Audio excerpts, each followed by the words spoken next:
Assalamualaikum warahmatullahi wabarakatuh. Perkenalkan, nama saya Mira Kristi dari kelas 12 TPL. Hari ini saya akan mempresentasikan tentang strategi dakwah Islam. Di sini pertama ada perdagangan. Indonesia termasuk dalam jalur perdagangan internasional pada abad 7 Masehi sampai 16 Masehi, sehingga para pedagang Muslim dari Arab, Persia, dan India turut berdatangan untuk berniaga. Para pedagang mengambil jalur laut untuk datang ke Indonesia dengan berniaga. Inilah Islam mulai dikenal dan diikuti penduduk pribumi. Di sini ada perkawinan. Para pedagang Muslim yang singgah kemudian menetap di Indonesia sehingga mereka ada yang menikah dengan putri bangsawan dari kerajaan pribumi. Perkawinannya pun dilakukan secara Islami. Dari pernikahan itu banyak keturunan mereka yang menjadi ulama. Salah satunya Sunan Giri. Di sini ada tasawuf. Ahli tasawuf hidup dengan kesederhanaan, selalu berusaha menghayati kehidupan masyarakat dan hidup bersama di tengah-tengah masyarakat. Mereka mengajarkan teosofi yang telah bercampur dengan ajaran yang sudah dikenal luas masyarakat lokal. Dengan cara ini agama Islam lebih mudah dimengerti dan diterima. Lalu ada kesenian.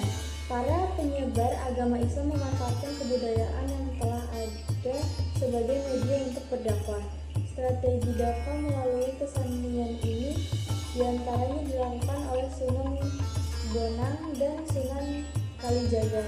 Sunan Kalijaga menggunakan semikir, wayang, gamelan, serta seni suara suruk untuk mengajarkan nilai-nilai Islam. Lalu ada pendidikan. Setelah banyaknya pengikut Islam di Indonesia, para pendakwah membangun pesantren dan masjid yang digunakan sebagai sarana menuntut ilmu untuk calon ulama. Para murid benar-benar diajarkan berbagai macam ilmu hingga menjadi ahli dalam bidangnya. Pada saat itu pesantren ini didirikan oleh para ulama, misalnya Sunan Gresik. Lalu ada politik. Strategi dakwah melalui jalur politik memiliki efek besar. Jika suatu pemerintah dipimpin oleh seorang raja yang telah menganut Islam, maka banyak rakyatnya yang secara sukarela memeluk agama yang sama dengan pemimpin mereka. Jika dakwah telah berhasil masuk dalam ranah politik, maka kebijakan-kebijakan kenegaraan dapat dimenergikan dengan tujuan dakwah. Selain itu, strategi politik juga ditempuh melalui penaklukan kerajaan non-Islam oleh kerajaan Islam. Lalu di sini ada tahapan dakwah. Pengenalan agama. Pengenalan Islam di Indonesia diperkirakan dimulai pada abad ke-7 melalui pedagang pada abad ke-11. Islam mulai menyebar dan puncaknya pada abad ke-15 dan tokoh-tokoh penyebar Islam yang dikenal sebagai Wali Songo. Lalu ada pendalaman agama.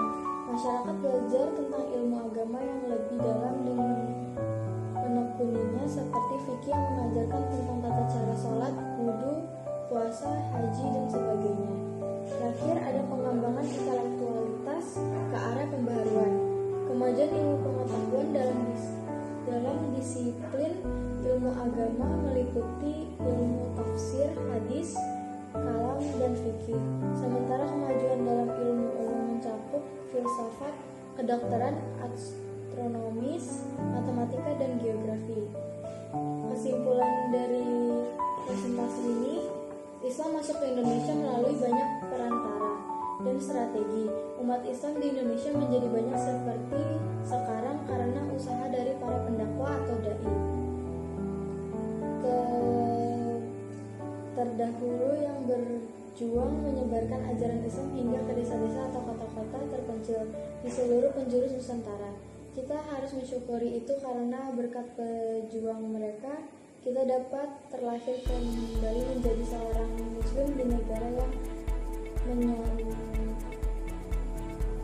mayoritasnya Muslim dan memiliki sifat toleransi beragama yang tinggi. Dan dengan keterangan-keterangan tentang strategi dakwah Islam ini, kita dapat mengetahui perjuangan para dai dan pendakwah terdahulu yang ada di Indonesia. Glosariumnya tasawuf adalah gerakan Islam yang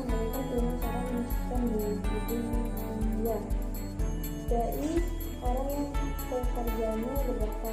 Mayoritas kelompok yang lebih besar daripada kelompok lainnya. Intelektualitas, kepandaian atau kepintaran seseorang yang ditunjukkan untuk menyatakan kebenaran yang bermaslahat bagi banyak orang. Sekian dari presentasi strategi dakwah Islam saya. Assalamualaikum warahmatullahi wabarakatuh.